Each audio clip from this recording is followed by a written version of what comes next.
Hey everyone, this is Jason from Intricate Art Spine and Body Solutions. You can check us out at intricateartseminars.com.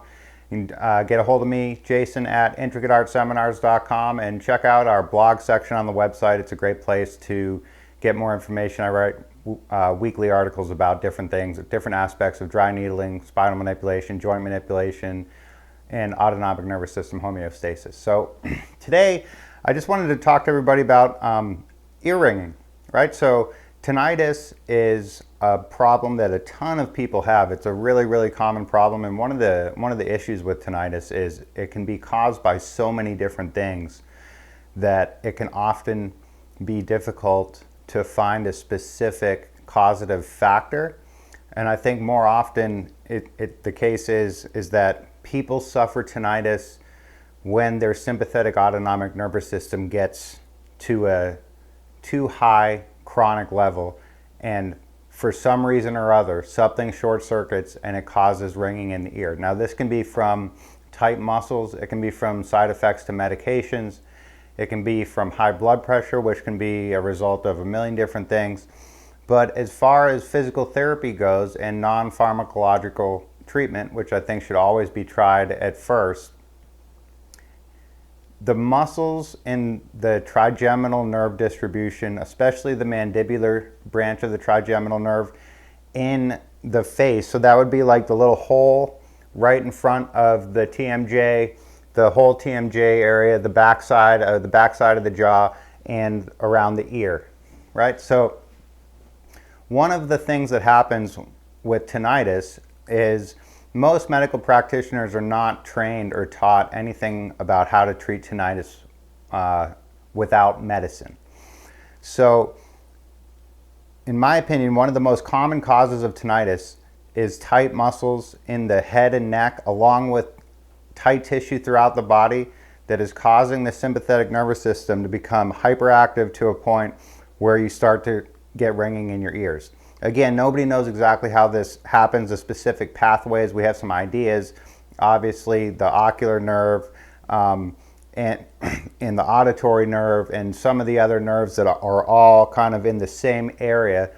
We think that when there's enough sympathetic aggravation, something happens to those nerves and they just start to dysfunction. So one of the things that can most directly cause ear ringing is a muscle in the face, so it's on the way inside of your jaw. You can access it with dry needling through the little hole right in front of the mandible.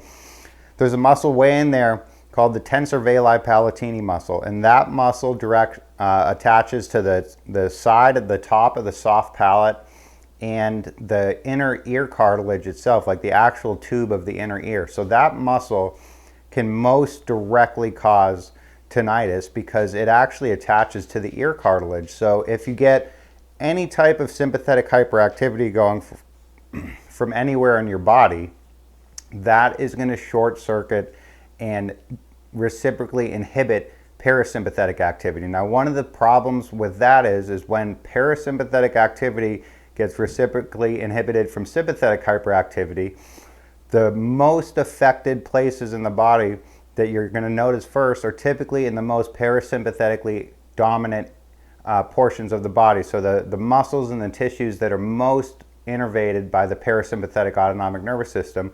One of those places is the upper cervical spine and the jaw. The other place is the pelvic floor, right? So that's just as an aside, that's one of the reasons that I think that so many men and women around the age of 40 or 50 start to experience pelvic floor problems, is because the sympathetic autonomic nervous system has just been given enough time over the course of life to get to the point where it's inhibiting the parasympathetics enough where they just start to dysfunction.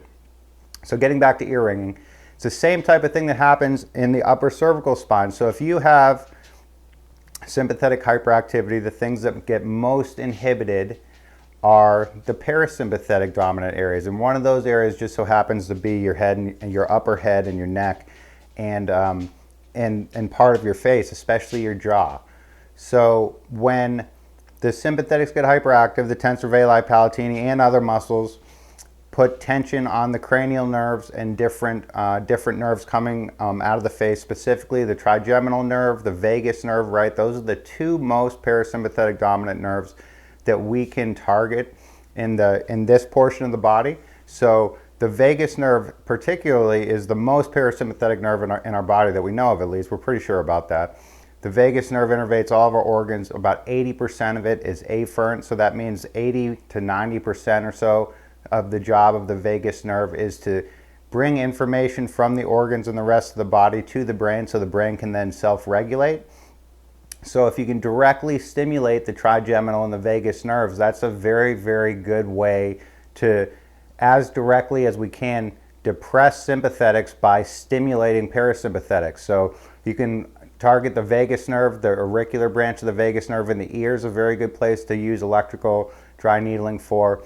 Also the trigeminal nerve, there's a ganglion of the trigeminal nerve called the otic ganglion, which again sits inside that hole in your jaw, which you can access. That's where you get the tensor veli palatini muscle, the two pterygoid muscles. There's a ganglion called the otic ganglion in there, and one of the branches off that ganglion is the mandibular branch of the trigeminal nerve, which has been shown to be very, very calming on the sympathetic nervous system when you treat it with electricity, especially if you can get a needle relatively close to it. That has a very, very calming effect on the otic ganglion of the trigeminal nerve, especially if you use low frequency stimulation, right? 1 to 5 hertz. I like 1 hertz because it's closest to regular heartbeat. I don't have any research on that specifically, but I find that to work the best. Okay, so aside from needling the face, don't forget to needle other parts of the body. Again, the pelvic floor is an excellent area to combine treatment with any type of jaw issue, upper cervical issue, very, very closely linked. I'll talk about that more on another video. But aside from needling tight tissues and specifically targeting the autonomic nervous system insofar as depressing sympathetics and elevating parasympathetics, another excellent way to do this is to manipulate the joints. So upper cervical spine, so the transverse process of C1 is right in between your jaw and your ear on most people, like right where I'm digging my finger. And then C2 spinous is the first like obvious bony nodule that you have in the back of your neck just below your head. Your upper cervical spine, C1-2 especially, that's the most mobile joint in our whole spine. So C1-2, C2 rotating on C1 provides 50% of all cervical rotation. So that joint is responsible, if you have 90 degrees of rotation, that one segment, C1-2, is responsible for 45 out of that 90 degrees.